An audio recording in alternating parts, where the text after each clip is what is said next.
بصورة قاف القرآن. خالق کا پیغام، انسان کے نام، پرانی مضامین کا خلاصہ، روزانہ ایک پارہ، محترم پروفیسر ڈاکٹر محمد الیاس فیصل کے ساتھ. الحمدللہ وحدہ والصلاة والسلام علی من لا نبی بعدہ. اما بعد فاعوذ باللہ من الشیطان الرجیم. بسم اللہ الرحمن الرحیم. وقال الذين لا يرجون لقاءنا لولا أنزل علينا الملائكة أو نرى ربنا لقد استكبروا في أنفسهم وعتوا عتوا كبيرا. انشاءاللہ تعالی آج ہم 19ویں پارے کا خلاصہ آپ کی خدمت میں عرض کر رہے ہیں. سورہ فرقان کا مضمون چل رہا ہے. پارے کے آغاز میں آیت نمبر 21 سے 24 تک اس بات کا تذکرہ ہے کہ جو لوگ قیامت پر ایمان نہیں رکھتے وہ اس بات کا مطالبہ کرتے ہیں کہ ہم پر فرشتے نازل کیے جائیں بنو آدم کے رسول کی بجائے، یا یہ کہ ہم چاہتے ہیں کہ ہم اپنے اللہ کو خود دیکھیں. اللہ فرماتے ہیں یہ تکبر والی اور سرکشی والی باتیں ہیں. جس دن وہ فرشتوں کو دیکھ لیں گے، یعنی قیامت کا دن جب ہوگا، اللہ فرماتے ہیں کہ وہ دن ان کے لیے خوشی کا نہیں ہوگا، اس لیے کہ اس دن ان کے تمام اعمال کے کوئی نتائج نظر نہیں آئیں گے. ان کے اعمال سب ضائع ہو چکے ہوں گے چونکہ انہوں نے ایمان کی حالت میں وہ اعمال نہیں کیے تھے، جبکہ اہل ایمان کے اعمال کے نتیجے ان کے جنت کے ٹھکانے کی شکل میں ان کو ملیں گے. آیت نمبر 25 سے 31 تک اس بات کا تذکرہ ہے کہ قیامت کے احوال کیسے ہوں گے. آسمان پھٹ جائے گا، اس دن صرف اللہ کی حکومت ہوگی. یہ دن کفار کے لیے مشکل ہوگا. اس دن وہ اپنے دانتوں سے اپنے ہاتھ کاٹ کر اس بات پہ افسوس کریں گے کہ کاش ہم دنیا میں رسول کی بات مان لیتے اور انسان و جن میں سے شیطان طبقے کو اپنا دوست نہ بناتے، یعنی ان کی باتیں ہم نہ مانتے. سورہ ناس میں اس بات کا تذکرہ ہے کہ لوگوں کو گمراہ کرنے والے، لوگوں کے دلوں میں وسوسے ڈالنے والے یہ جنات بھی ہوتے ہیں اور انسان بھی ہوتے ہیں. گویا کہ معاشرے کے برے ساتھی وہ انسان کو غلط راہ پہ ڈال دیتے ہیں. قیامت کا والے دن یہ شخص کہے گا کاش کہ میں ایسے لوگوں سے دوستی نہ رکھتا اور ایسے لوگوں کی باتوں پہ عمل نہ کرتا. نبی اکرم صلی اللہ علیہ وسلم بھی ایسے لوگوں کی شکایت اللہ کے حضور کریں گے کہ اے اللہ، میری قوم کے کچھ افراد نے قرآن کریم کو چھوڑ دیا تھا. یہ چھوڑنا کس حوالے سے ہے؟ آئیے ہم اپنی معاشرتی زندگی میں اس پہ غور کرتے ہیں. کیا ہم مسلسل اور یومیہ بنیادوں پہ قرآن کریم کی تلاوت کرتے ہیں، یا مہینے گزر جاتے ہیں اور ہم قرآن کریم کھول کر تلاوت نہیں کرتے؟ یا یہ کہ سال کے بعد جب رمضان آتا ہے تو اس وقت ہی بس ہمیں شوق ہوتا ہے کہ قرآن کریم کی تلاوت کرنی ہے؟ یہ صورتحال حوصلہ افزا نہیں ہے. ہمیں یومیہ بنیادوں پہ ایک مناسب وقت نکال کر قرآن کریم کی تلاوت کا معمول رکھنا چاہیے اور قرآن کریم سے لو لگائے رکھنی چاہیے. اس کی برکات انشاءاللہ خود ہم اپنی انفرادی، گھریلو اور معاشرتی زندگی میں محسوس کریں گے. ہم اس بات پہ غور کریں کہ جو قرآن کریم ہم پڑھتے ہیں کیا ہماری یہ پڑھائی اصول و ضوابط اور قواعد تجوید کے مطابق درست ہے؟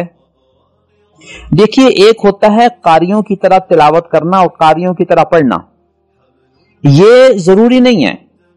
ضروری بات یہ ہے کہ ہماری تلاوت اصولوں کے مطابق درست ہو، ہمارے مخارج ٹھیک ہوں، ہم کہیں ہا کو ہا تو نہیں پڑھ رہے، ہم کہیں تا کو تو نہیں پڑھ رہے، ہم کہیں تا کو سین تو نہیں پڑھ رہے، ہم کہیں زال کو زا تو نہیں پڑھ رہے، ہم کہیں بڑے قاف کو چھوٹا کاف تو نہیں پڑھ رہے۔ یہ بہت بڑی بڑی غلطیاں ہیں۔ نیز زبر زیر مد شد کے حوالے سے کیا ہماری تلاوت درست ہے؟ اگر درست ہے ہمیں اللہ کا شکر ادا کرنا چاہیے، اور اگر درست نہیں ہے تو ہم زندگی کے کسی بھی مرحلے اور کسی بھی عمر میں ہوں، ہمیں اپنے وسائل، اپنے روابط، اپنے تعلقات، اپنے ماحول کے مطابق کوئی ایسا ماحول بنانا چاہیے کہ جس میں قرآن کریم کے سیکھنے سکھانے کا عمل جاری رہے۔ کیا ہم اس بات پہ غور کر سکتے ہیں کہ قرآن کریم کو سمجھنے کی کتنی کوشش ہم کرتے ہیں؟ الحمدللہ رمضان کے دوران ایک پارے کا خلاصہ یومیہ جو آپ کی خدمت میں پیش کیا جاتا ہے، اسی سلسلے کی ایک کڑی ہے کہ کم از کم خلاصتاً ہی قرآن کریم کے مضامین کے ساتھ ہمارا ایک ربط اور جوڑ ہو جائے کہ قرآن ہمیں کیا کہتا ہے۔ ہم غور کریں کہ کیا ہمارا عقیدہ قرآن کریم کی تعلیمات کے مطابق ہے یا نہیں۔ ہم غور کریں کہ کیا ہمارے روز و شب کے معمولات قرآن کریم کی تعلیمات کے مطابق ہیں یا نہیں۔ ہم غور کریں کہ کیا ہمارے ملک کا قانون اور دستور قرآن کریم کے مطابق ہے یا نہیں، اور ہمارے ملک کے آئین اور دستور کے مطابق کہ قانون سازی قرآن و حدیث کی روشنی میں ہوگی۔ کیا آج کل صوبائی اور قومی سطح پر جو قوانین بنائے جا رہے ہیں، کیا ان میں اس بات کی پاسداری کی جاتی ہے یا نہیں؟ یہ سب باتیں ہمارے لیے قابل غور ہیں۔ اگر ہم ان تمام مراحل میں قرآن کریم کی پاسداری کرتے ہیں تو گویا قرآن کریم سے ہمارا ربط و تعلق اور رشتہ قائم ہے، اور اگر کسی بھی سطح پر ہم نے قرآن کریم کو اپنی زندگی میں چھوڑا ہوا ہے تو نبی اکرم صلی اللہ علیہ وسلم قیامت کے دن جب کہیں گے کہ میری قوم نے قرآن کو چھوڑ دیا تھا، تو خطرہ ہے کہ ہم اس مرحلے میں کہیں گرفت میں نہ آ جائیں۔ آئیے آج ہم عہد کریں کہ قرآن کریم کے ساتھ اپنا رابطہ، اپنا رشتہ، اپنا تعلق قائم کریں گے۔ آیت نمبر 35 سے 40 تک حضرت موسیٰ علیہ السلام حضرت ہارون علیہ السلام کو فرعون کی طرف بھیجنے اور قوم کے نہ ماننے کا تذکرہ ہے، اور نہ ماننے کی وجہ سے ان کی تباہی کا تذکرہ ہے۔ آگے قوم نوح، قوم عاد و سمود کے انجام سے سبق سیکھنے کی ترغیب دی گئی ہے۔ آیت نمبر 43-44 میں اس بات کی طرف متوجہ کیا گیا ہے کہ اپنے آپ پہ غور تو کرو، کیا تم نے اپنی خواہشات کو اپنا معبود تو نہیں بنا لیا؟ کیونکہ جب انسان کسی کو اپنا معبود بناتا ہے تو اس کی ہر بات کو تسلیم کرتا ہے اور اس کی بات پر عمل کرتا ہے۔ اگر کسی شخص نے اپنی خواہشات ہی کو اپنا معبود بنا لیا ہے تو جیسے اس کی خواہشات ہوتی ہیں ویسا ہی وہ عمل کرتا ہے۔ یہ انسان کی کامیابی کا رستہ نہیں بلکہ ناکامی کا رستہ ہے۔ اس لیے کہ اللہ تعالیٰ نے اس سے پیغام ہدایت قرآن کریم اور نبی اکرم صلی اللہ علیہ وسلم کی تعلیمات کی شکل میں بھیجا، لیکن اس نے ان تعلیمات کی طرف توجہ نہیں کی، اگنور کیا، اور اللہ فرماتے ہیں کہ جو اس طرح کی زندگی گزارتا ہے اس کی حیثیت جانور جیسی ہے۔ کہ جس طرح جانور بغیر کسی روک ٹوک کے جو اس کے ذہن میں آتا ہے کرتا ہے، اس کے لیے حلال و حرام کوئی چیز نہیں، تو جو شخص حلال و حرام کی پرواہ کیے بغیر اپنی خواہشات پہ عمل کرتا ہے تو اس کی حیثیت جانور اور چوپائے کی ہے۔ آیت نمبر 45 سے 50 تک دلائل کائنات کا تذکرہ کر کے عقیدے کی درستگی کی طرف متوجہ کیا ہے۔ اللہ فرماتے ہیں کہ ذرا دھوپ میں اپنے سائے پہ تو غور کرو کہ یہ سایہ پھیلتا ہے پھر سکڑ جاتا ہے، سورج کی حرکت کی وجہ سے یہ سائے کا پھیلنا اور سکڑنا ہوتا ہے۔ اللہ فرماتے ہیں کہ یہ سایہ تم روز دیکھتے ہو، اللہ چاہے تو وہ اس سائے کو روک دے اور سایہ حرکت نہ کرے۔ یہ کیسے ہوگا؟ اللہ چاہے تو سورج اور چاند کے اس نظام کو روک دے۔ اگر اللہ سورج اور چاند کے اس نظام کو روک دے ایک جگہ پر تو سایہ حرکت نہیں کرے گا۔ تو تم میں سے کون ہے جو اس نظام کو چلا سکے؟ اللہ اس طرف متوجہ فرما رہے ہیں۔ اللہ فرماتے ہیں کہ رات آتی ہے اور تمہیں نیند کا موقع دیا جاتا ہے، دن آتا ہے تو تمہیں کمانے کے لیے ماحول مہیا کیا جاتا ہے۔ یہ رات کا آنا جانا کس کے قبضے قدرت میں ہے؟ بارش کے لیے ہوائیں آتی ہیں اور تمہیں اچھی بارش کا ماحول اور اس کی خبر دیتی ہیں۔ اس کے بعد اللہ تعالیٰ بارش کے سبب تمہیں صاف ستھرا پانی مہیا کرتا ہے، ایسا پانی جو سمندروں سے بھاپ کی شکل میں اٹھ کر ایک صاف ستھرے ماحول میں محفوظ رہ کر تم تک پہنچتا ہے۔ اس بارش کی وجہ سے بنجر زمین بھی سیراب ہو جاتی ہے۔ اگر ہم آپ ان علاقوں کی طرف غور کریں جہاں بارانی کاشت ہوتی ہے تو آپ کو اندازہ ہوگا کہ اس علاقے کے لوگوں کے لیے بارش کی حیثیت کیا ہے۔ اگر بارش ہو گئی تو وہاں کھیت لہلہانے لگتے ہیں اور وہ لوگ خوشحال ہو جاتے ہیں، اور خدا نخواستہ ان بارانی علاقوں میں اگر بارش نہ ہو یا بارش بے موسم ہو جائے تو وہ لوگ قحط کی کیفیت میں مبتلا ہوتے ہیں اور سال بھر پریشان رہتے ہیں، اور ان کے جانوروں کے لیے بھی پانی کا انتظام اور چارے کا انتظام نہیں ہو پاتا۔ تو یہ بارش اللہ کی کتنی نعمت ہے، اس کی ہمیں قدر کرنی چاہیے۔ آیت نمبر 53 سے 55 تک اللہ فرماتے ہیں کہ ذرا دیکھو تو صحیح کہ اللہ نے کس طرح دریاؤں کا نظام چلایا ہے کہ دو دریا ایک ساتھ چل رہے ہیں، ایک کا پانی نمکین ہے، دوسرے کا پانی میٹھا ہے، ایک کالے رنگ کا پانی ہے، ایک سفید رنگ کا پانی ہے، اور یہ پانی برابر چل رہے ہیں، مکس نہیں ہوتے، اور اس طرح کا ماحول دنیا میں مختلف جگہوں پہ موجود ہے۔ یہ سب اللہ کا نظام ہے۔ اللہ کے اس نظام پہ غور کرو کہ اس نے یہ نظام پیدا کیا اور پھر تمہیں پیدا کیا، اس کے باوجود تم ایسی چیزوں کی عبادت کرتے ہو جو نہ تمہیں نفع پہنچا سکتی ہیں نہ نقصان پہنچا سکتی ہیں۔ آیت نمبر 61 میں اس بات کا تذکرہ ہے کہ اللہ تعالیٰ نے آسمان میں اور فضا میں برج بنائے ہیں۔ یہ اس بات کی طرف اشارہ ہے کہ سورج کے نکلنے کے جو مقامات ہیں اور غروب ہونے کے جو مقامات ہیں یہ اس کے مختلف برج ہیں۔ ہر روز سورج ان مقامات سے طلوع ہوتا ہے اور انہی متعین مقامات میں غروب ہوتا ہے۔ یہ اس کے نکلنے اور غروب ہونے کی جگہیں اس کے برج ہیں۔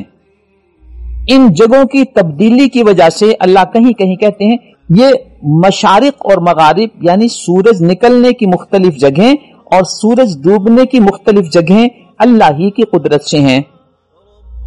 انہی جگہوں کی تبدیلی کی وجہ سے ہمارا ماحول اور ہمارا موسم بدلتا ہے اور سردی، گرمی اور مختلف موسم ہمارے لیے مہیا ہوتے ہیں۔ آیت نمبر 63 سے 77 تک اللہ تعالیٰ نے اپنے نیک اور خاص بندوں کی کچھ صفات بیان فرمائی ہیں۔ یہ صفات ہمیں اس جذبے سے سننی چاہیے کہ ان صفات کو ہم نے اپنی زندگی میں لانا ہے۔ اللہ ہمیں اس کی توفیق عطا فرمائے۔ اللہ فرماتے ہیں کہ میرے نیک بندے، ان کے چلنے کا انداز بھی اتنا پیارا ہے کہ میں ان کی تعریف کرتا ہوں کہ وہ دبے پاؤں چلتے ہیں، یعنی ان کے زمین پر چلنے میں تواضع کا پہلو ہے، اکڑ کر اور تکبر کے ساتھ، اور پاؤں زمین پر زور زور سے مار کر نہیں چلتے۔ دوسری ان کی صفت یہ ہے کہ جاہل لوگوں سے وہ متھا نہیں لگاتے۔